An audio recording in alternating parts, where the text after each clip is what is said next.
Tell me, what have you in your houses? Have you beauty that leads your heart from things fashioned of wood and stone to the holy mountain? Or have you only comfort? That stealthy thing that enters a house, the guest, and then becomes a host, and then a master.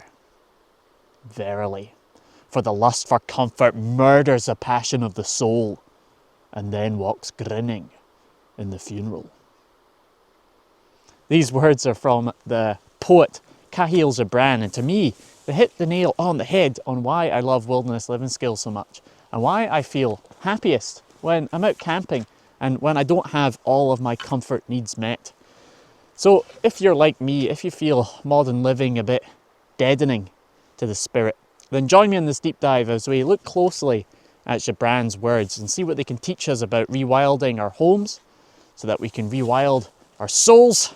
And then I'll talk about how we can embody his words through a simple rucksack of equipment and by keeping one foot in the dirt so that we can still enjoy having our other foot on the carpet. So stay tuned and let's get into it. Hi folks, welcome to another pondering video here in the Deep Dive channel. Now this topic on comfort, I talk about quite a lot. There's a famous book called The Comfort Crisis, which is really talking about this happening in the modern world. And how, yeah, ultimately too much comfort doesn't make us very satisfied or happy. Now you could argue, and this is a bit of a first world problem, and I suppose it is, but the thing is, what I take from it is it is giving us a insight on the nature of the human mind and how it doesn't matter how much comfort we achieve or how much success we achieve, whatever that baseline is then just becomes the norm, and we're always seeking for the next thing. And as I say many times in my videos, just the reason why I love wilderness living skills, going out camping, living from a rucksack, looking at how our ancestors lived, experiencing how our ancestors lived, it just brings that baseline straight back down to the dirt, down to the physical reality, and how freeing and insightful and, yeah, grounding that is to me. And that's why essentially I base all my work and to try share and teach people and show people how they can go and experience this. Now this poem is from the book The Prophet by Kahlil Gibran. Now Kahlil Gibran was a Lebanese American poet and writer who lived at the start of the 20th century. He's written a few books, but perhaps his most famous one is called The Prophet. It's a very small book, you could probably read it in an hour or so. And it's a novel with lots of really amazing spiritual insight. So I highly recommend The Prophet. I think it was my dad gave me the book, and yeah, it's just one of these books you can just open at any of the pages and get some really awesome insight. Now, a bit of context on the book before I share the particular poem that I gave you a wee taster in the intro. Essentially, it is a novel about this character who's a very wise, a prophet, you could say, a very wise character who has been stranded on this land in the city of Orphalese for a long time, and he's sort of become the wise man of the city, and everyone comes to him for advice.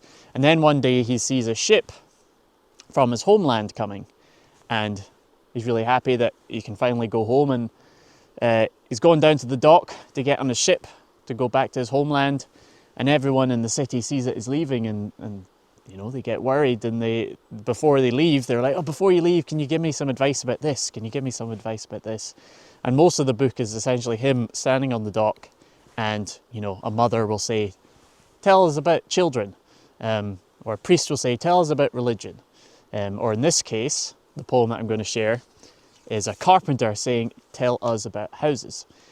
And then the character, and Kahlil Gibran's writing, just does these absolutely amazing answers, kind of like mic drop answers that you could analyze for the rest of your life and still get depth and meaning out of them. And yeah, so much so that his quote on marriage, I had read at my wedding, so did my parents. So this book, his poems, his writing is really important to me. And it's funny, I think the first time I read it, I must have glossed over the houses, the section on houses, but I was rereading it at the start of this year, and I just thought, man, he's he's sort of saying the stuff that I'm trying to say, obviously much better. And looking at some of his words and the things he says, I was like, Kahlil Gibran must have definitely been a fellow wanderer of wild places, a fellow, wild creature. Someone who, I think was disheartened by the modern industrial world and sought peace and found peace in solitude and wild places. So I presume lots of folk who follow this channel, I know lots of folk who are part of Resilient Roots, are fellow philosophical wild creatures. So I thought you'd appreciate this poem. So let me find a place to sit down and share it. So, let's get the hammer down here. So I captured this poem in my journal for folks who are interested, and I guess on the topic of keeping the passion of the soul alive, capturing inspiration. This journaling system that I've been doing for the past 7 or 8 years has been really powerful for capturing such inspiration. I put together a free course on my journaling system and how it's helped me to find focus and to stay on my particular soul path, you could say. So if you're interested, I'll put a link below. It's called 4 Days of Focus. It's absolutely free. It's just a simple method of capturing ideas into one place and logging in the way so they're easy to come back to. So when I rediscovered this poem, I wrote it in my journal so I could share it. What I thought I'd do is I'll share the full poem with you, and then I'll go back to some of my favourite paragraphs and what I think they can teach us. So essentially, a carpenter asks the prophet, teach us or tell us about houses. And this is what he says. Build of your imaginings a bower in the wilderness, ere you build a house within the city walls.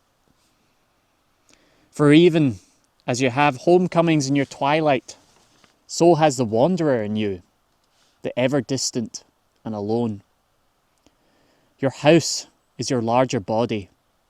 It grows in the sun and sleeps in the stillness of the night. And is it not dreamless? Does your house not dream? And dreaming leave the city for grove and hilltop? Would that I could gather your houses into my hand and like a sower scatter them in the forest and the meadow.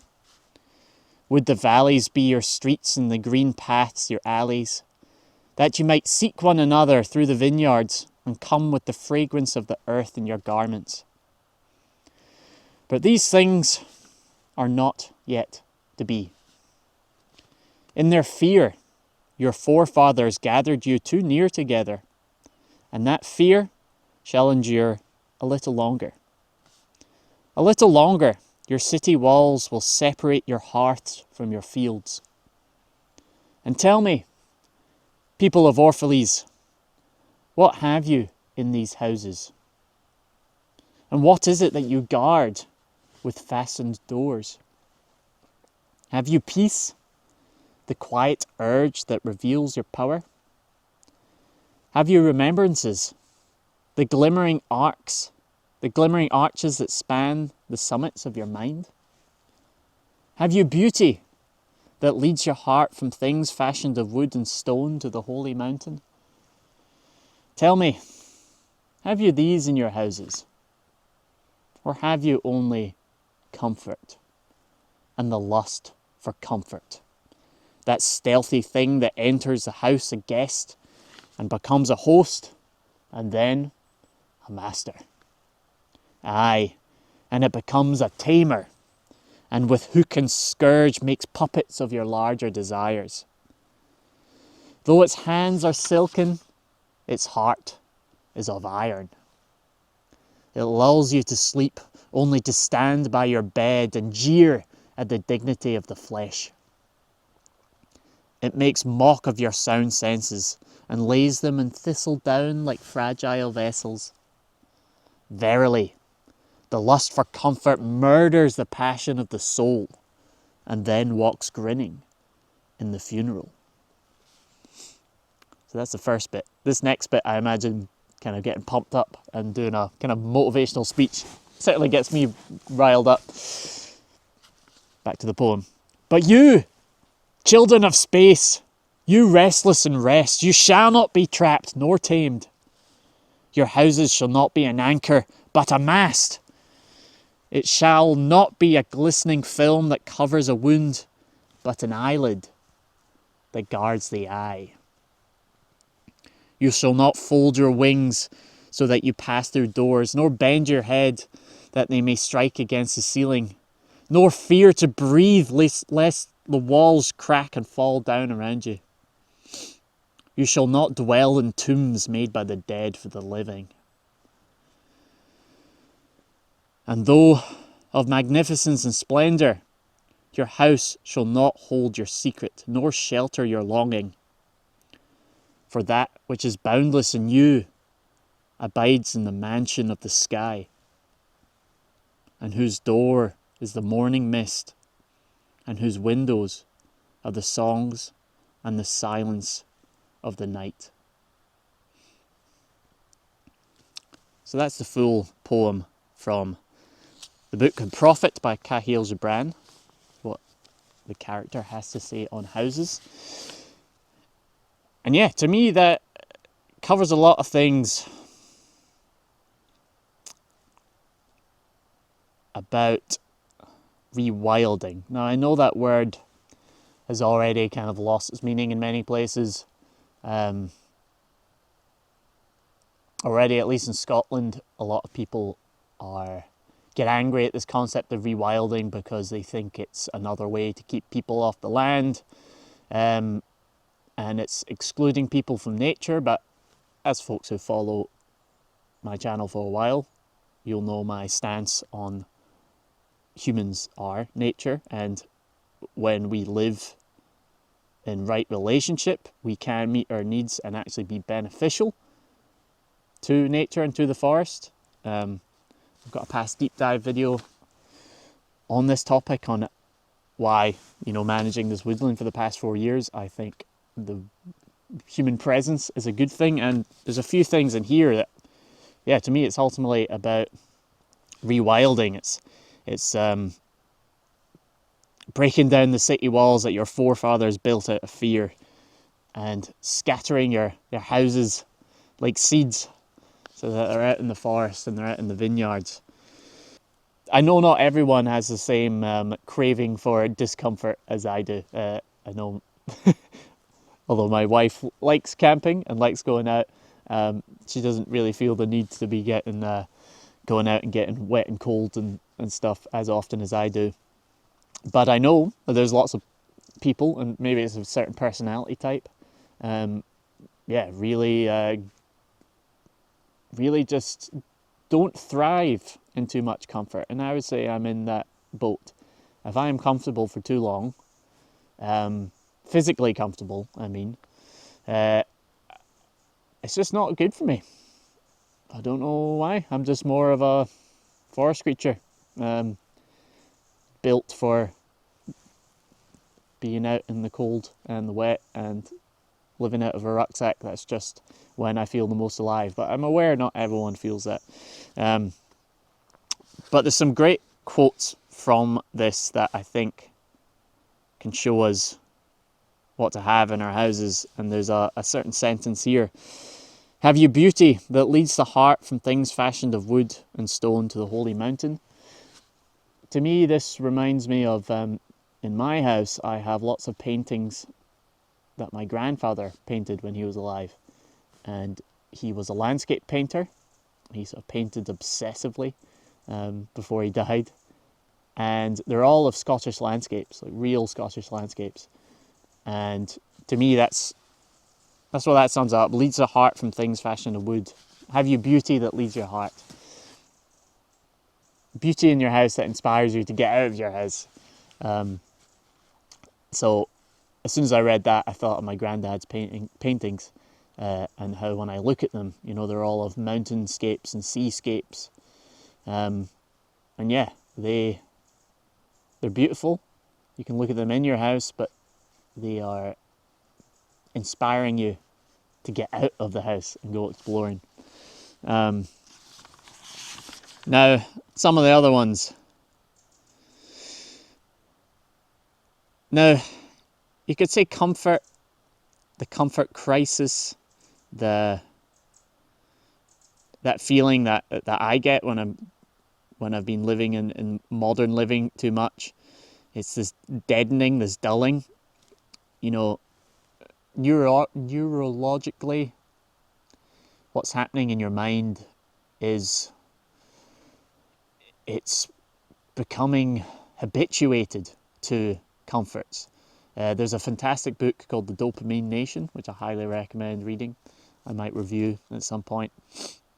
But this is essentially, I mean, it's now quite a well-known topic, is this idea of dopamine overload, right? We just have all of our comforts. We have food to our door. We have instant messaging, instant gratification all the time, that our primal brains, which are used to having to work for comfort, are just a bit confused. And dopamine is essentially the currency of motivation. And I think in the early days of this channel, in the early days of going out and practicing wilderness living skills, I didn't know it at the time, but what I was doing was like building up my dopamine currency, or I was having to work for that comfort. And what I realized was that ultimately increased my dopamine, which then meant that when I came back to the comfort of living in a modern house, I appreciated them much more. And I guess it was these early trips were accidental spiritual experiences, I suppose, or accidental philosophical experiences. And I've always used it to go back to whenever I'm feeling the soul is needing some aliveness again, some rekindling.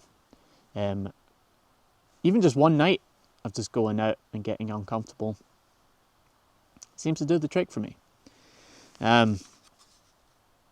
Let's look at what else. It lulls you to sleep, only to stand by your bed and jeer at the dignity of the flesh. Just these words are so good. It makes mock of your sound senses and lays them in thistle down like fragile vessels. To me, it's this, it's when you get too soft, you stop feeling the softness, if that makes sense. It's only when you've been sleeping on the hard, cold ground do you really appreciate the cozy bed. It's only when you haven't showered for weeks do you really feel the warm shower. It's about baselines. And resetting the spirit, resetting the soul, is about deliberately bringing down that baseline of discomfort. And the last paragraph of the poem is one of my favourites. For that which is boundless in you abides in the mansion of the sky, whose door is the morning mist, and whose windows are the songs and the silences of the night. Now to me, that just sums up